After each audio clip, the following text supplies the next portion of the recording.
Now, while South African audiences may be more familiar with the Mondeo name badge, what we have here is Ford's latest entrance into the executive sedan market. It's called the Fusion. It's been around in the US for nearly 4 years. South Africa got it last year. I spent a year with it getting to know it thoroughly. Now, as part of Ford's One Ford global strategy, there's a lot of familiarity through all its models around the world, including in the Fusion, in this quite tight front end, a little bit of Mustang. Now, moving around to the profile, even with standard 18-inch wheels on my titanium specification, it's difficult to disguise the Fusion's sheer size. It made it a little bit tricky to live with in terms of parking and judging distances, but of course there are advantages to having such a large car. Now, apart from impressive interior comfort and oodles of rear passenger legroom, one of the Fusion's largest selling points is its massive luggage area. Now, for ultimate convenience, I would have preferred it if the remote access popped the boot lid completely, but once opened, as you can see, it's one of the biggest luggage areas I've seen since the last generation Camry. As you can see, my daughter's pram is already in there and there's still loads of luggage area left. I did, however, encounter some small quality issues throughout the year.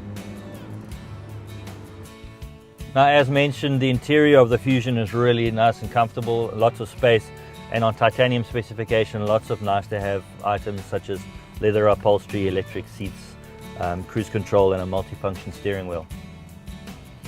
Now, if there's one criticism I have, and it extends to the entire Ford range at the moment, is that Ford's Sync 2 infotainment system, especially in our market, is a little bit limited in its workings.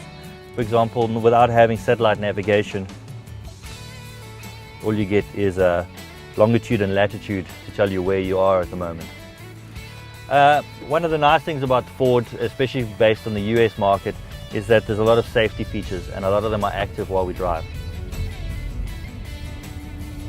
Now, this is the top of the range 2-litre titanium specification. It's essentially a detuned engine from the Focus ST. It's got 177 kilowatts. And in the obviously larger Fusion body, it actually does admirably. It's got a slick automatic transmission, which you can shift via the pedals, but I think that may be the first time I ever used the pedals in the year that I had the car. It's not that kind of a car. On the open road, really nice and comfortable, cruises nicely. The trouble around town is fuel consumption starts to creep up. I averaged just over 11 litres per 100 kilometers over the year, which compared with some of its more modern rivals is a tad on the high side.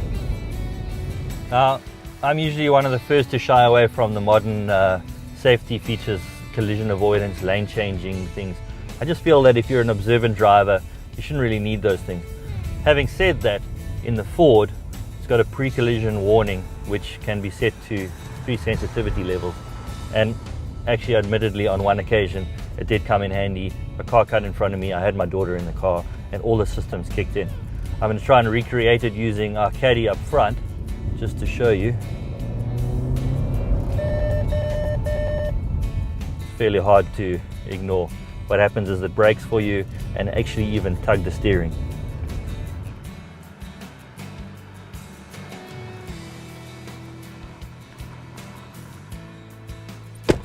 In all, it's been a really solid year spent with the Ford Fusion.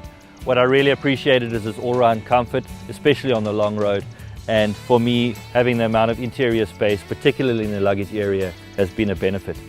If I had some reservations around the Fusion in this market, I would say as a package it's feeling a little bit dated compared with some of its newer rivals, say for example the Volkswagen Passat. And in this application, the 2-litre EcoBoost engine is a little bit on the thirsty side.